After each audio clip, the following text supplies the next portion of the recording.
Within my mind's eye, as if in a dream, I saw the white buffalo calf woman approaching me. She knows she needs no introduction. Without a word, she takes my left hand within her right palm and begins to lead me towards a beautiful and vast plain. It feels so calm there, a place unaffected by the ways, the means, or the hands of men. Upon the horizon, the Lakota prophetess traced with her finger an arc from right to left, and a huge rainbow in all of its glory and color appeared. Her finger retracing the movements of the arc, the white buffalo calf woman asked me to notice how it starts at the level of the earth plane, rises into the heavens, and descends back down to the earth plane again, so full of hope, she said. Another word that she spoke was destiny, and as I looked upon the rainbow, she spoke, "This is your destiny, because this rainbow is a part of who you are and of everything." As she drew me closer to the rainbow, it seemed to tower so awesomely above me. However, the lady calf woman was not awed. She simply knew. She spoke lovingly, noticed how a rainbow takes advantage of all of the earth's elements to tell a story. The light of a fiery sun casts itself onto droplets of moisture within the earth's atmosphere, splitting light into colors which then form a brilliant arc. This arc forms a bridge between heaven and earth, connecting all. And notice how, wherever the rainbow may appear, and whatever the day has been, or whether a storm has or has not passed through, the story of each rainbow is still always the same. Each contains all the same colors, reflected in the same way. She continued, "Your life on earth, dear child, contains all the colors that life can attest. You and all upon the earth hold all the colors that pure white light can possess. Such colors are displayed as split but joined together. Intangible but clearly visible, such a rainbow reveals its beauty unmistakably and everywhere." Within my mind's eye, and still as if in a dream, the white buffalo calf woman then led me to the base of the rainbow, which became tangible in her presence. As I took a closer look, there were many people from many walks of life standing upon it at different intervals. "Walk it," she would ask me, in almost the form of a demand. She knew that I would not resist. She walked with me hand in hand. As I climbed the rainbow, I saw hands around me everywhere begin to join. Men, women, and children from every culture, religion, race, or creed that could be imagined. Many natives joined this empowered chain as well. Once gathered at the top of the rainbow, the beautiful white buffalo calf woman, in a voice so clear and calm, called upon us, "Dear children of Great Spirit and of His earth, look down upon a world below. You've come so far," she continued. "For many of you have reached the top of the rainbow. It is made known to you that it doesn't matter from what religion you come, or what color you are, or what manifestations you have made of your life, but that you are here and joined in one purpose, to walk your earth journey as equals and as brothers while creating awareness of who you are as children of the Divine One." She then turned to face us all and asked each of us, "Look upon earth more clearly, dear ones. You may all stand upon this bridge between heaven and earth and gain a higher perspective looking down, a higher perspective of all of your collective fruits. See the path you paint upon your loving earth with all the colors of your conscious and unconscious prayers and energy. Look upon all of it now with loving and unbiased awareness. From the top of the rainbow, you understand your true perfection. Only from here, from rising above and still standing in the truth of who you are, is it possible to look down for how to intend, think, pray, and live in ways which recognize the earth as a being who is joined with you on your amazing journey to know one and all. This is how to have your bridge to heaven return itself to earth again and touch ground. Only through bridging back to the earth from heaven may you learn how in all ways she, your earth, is capable of representing and acting as a mirror for the purity of your truest form, if you should allow. For she is the shadow of who you are, and what you do unto her you do upon yourself, because you are one. And if you let her speak to you from this heightened position, she can teach you how to have your collective earth life represent the vibration of the pure white light that all of her rainbow stems from.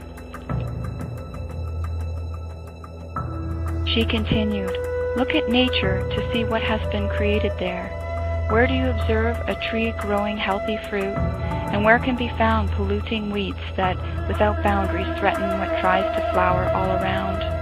Of whatever you observe, and without tagging anything as positive or negative, only what is, ask yourself what underlying thoughts, desires, beliefs, or seeds has it been sown from. Do not discount the effect of conventions, everyday habits, and lifestyles, for these are seeds in action. Like weeds, they may begin to propagate and sow until the original seed is hard to note or to take accountability for." Pointing towards a part of earth that had been harmed by the ways of mankind, she spoke, "Here, located among the weeds, may you find the root of collective prayers and thought forms which have sown imbalance and chaos into a world so much seeking to know peace and love." Pointing towards a part of nature living more vibrantly, she spoke, "Located within all that is beautiful, balanced, and unpolluted, lay the seeds of nature's abundantly healthy and thriving fruits. From these you may learn how to think and pray in more united and more fertile ways." She added, "You can then break any mental conditioning in which you have falsely learned to mistake those seeds that bear unfriendly and polluting fruits as those seeds that all that is should pursue and adore. We of all that is wish you to understand choice, one in which you may choose to sow and create what benefits the good of all, since all are one, including one with earth." She continued, "Test all your thoughts for their truth and spirit, for they all need to be tested. Test all your wants and prayers for their greater effects, for all have effects. Test what or who you most follow, believe, serve, or buy into, for how come. See how your light and all your colors touch everything in a bigger picture of your world. Know that all are joined as one, within your minds, your hearts, and within what you create with your hands. You create it all. However, it never affects who you are in spirit. It can only affect a reflection of how you know yourself and a story you would tell." Then in all of our left hands appeared a paintbrush. In all of our right hands appeared a palette of all the colors of the rainbow. Then the Lakota prophetess petitioned us once again, "Look how when you look down upon your earth, you can see how in your conjoined efforts you have painted a portrait of the Son of Man, beginning to see himself as Son of Creator, yet still painting a portrait of yourselves as primarily a Son of Man. Such a son is a son of industry, a son of bondage to all that you would conform and falsely rely. You are not a creature of self-destruction, and you do have a choice of whether you wish to paint a life that collectively unfolds in these ways." She continued, "Dear ones, be mindful of the divisions that you manifest that keep you separated from peace and from your fellow man.